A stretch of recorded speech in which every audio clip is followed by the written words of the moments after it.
Philip Rivers has always been good enough to lead you to a Super Bowl. But he's that guy you meet in college that's had to carry his family. He's had the cheapest, weakest owners often in the NFL. He finally gets a good roster this year. They have a rookie head coach, and they have to move their franchise up the I-5. They had a coach once for him who went 14-2. They fired him. Philip Rivers is a top 10 all-time passing yard quarterback and touchdown passing quarterback. And he just carries his coach and carries his rookie coach and he carries his rookie line. But since he entered the league, think about this in terms of rushing support. 26th in rushing since he entered the league with the Chargers. You just don't know. Some people have to carry their family. Philip Rivers finally has a Super Bowl roster. I hope that after 10 years that people would have figured it out. I just like to play football.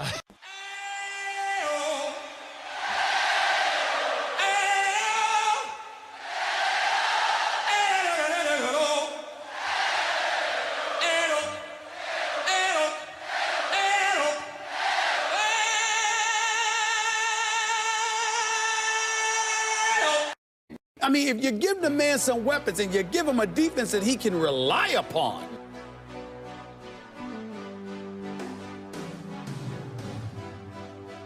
The problem is that he has had to share the AFC with who?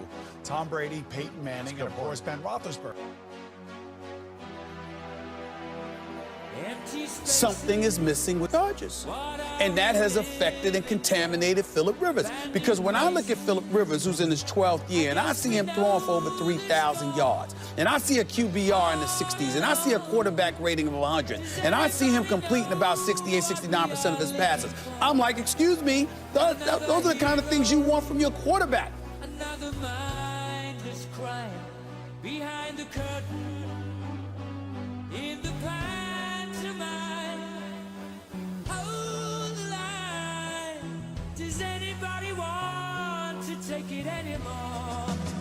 The show must go on. The show must go on. What did they do at the quarterback position, not what did their team do overall? I just think that's sort of unfair. 25 for 25 until he finally missed one. Ended up 28 of 29, 259, 3 scores. Charges. You could easily make Philip in your top 5. And I know that people love to bash him because the Chargers are going to charge her. But Philip, please, you could put him in your top 5 and not even blink.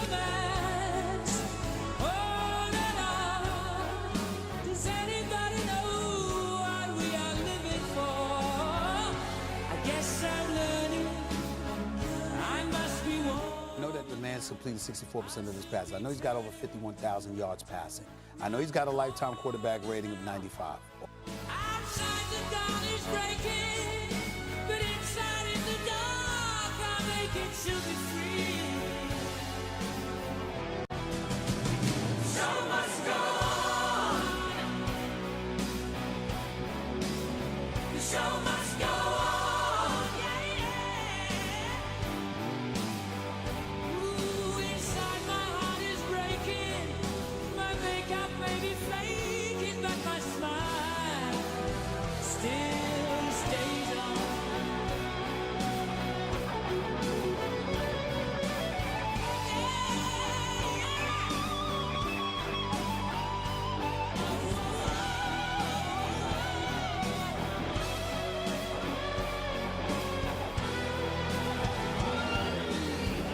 My soul is painted like the wings of butterflies. Fairy tales of yesterday will grow but never die. I can fly, my friends. The fact that he hasn't appeared in the Super Bowl, will that hurt him in the Hall of Fame? No, not at all. Not at all. Show must go on.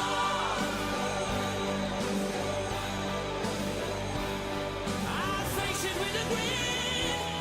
I'm never giving in.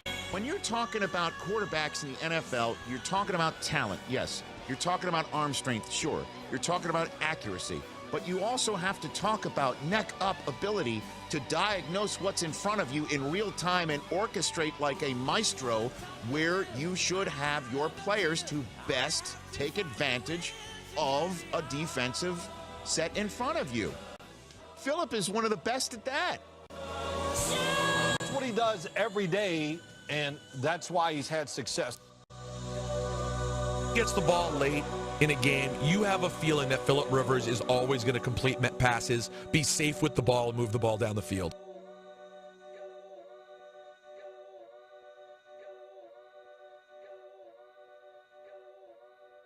He's an absolute knock-dead, down, whatever you want to say, Hall of Fame quarterback. His play has been tremendous for so many years, and he shows no sign of wear and tear or slowing down. His arm is as strong as ever.